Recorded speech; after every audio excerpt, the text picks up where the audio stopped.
Salut à tous et bienvenue dans ce 5e épisode de la série Découvrir le rugby. Pour ce 5e épisode, nous allons parler de plaquage et d'action défensive.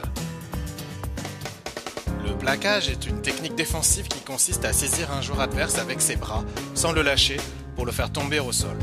Le joueur visé par un plaquage est appelé un plaqué dès qu'il pose un genou à terre.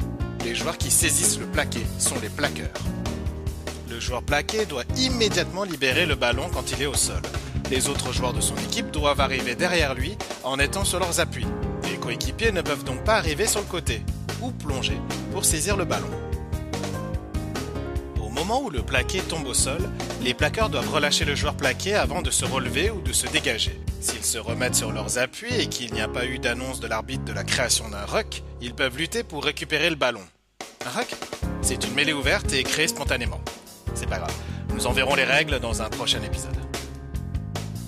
Au rugby, il n'est pas possible de plaquer n'importe où et à n'importe quel moment.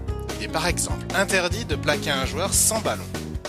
Il est également interdit d'aller plaquer un joueur qui vient juste de libérer son ballon, suite à une passe ou un coup de pied.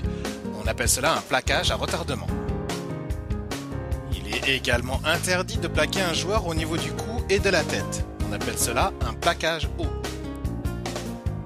Il n'est pas non plus autorisé de soulever un adversaire en l'air et de le faire retomber tête vers le sol. On appelle cela un plaquage cathédral. Il est enfin interdit de percuter un joueur d'un coup d'épaule. Chacune de ces fautes est sanctionnée par l'arbitre par une pénalité et un carton peut être distribué, qu'il soit jaune ou rouge.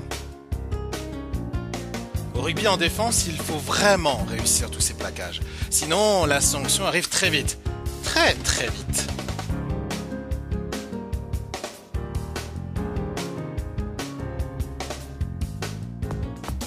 Et voilà, ainsi s'achève ce 5e épisode. Pour le prochain épisode, nous parlerons des rucks ou des mêlées ouvertes, l'une des phases de jeu les plus difficiles à arbitrer et à comprendre. Retrouvez-moi sur la page Facebook Léo qui hurle au vent pour plus d'informations et faire part de vos remarques constructives. Et d'ici au prochain épisode, restons solidaires au rugby comme dans la vie.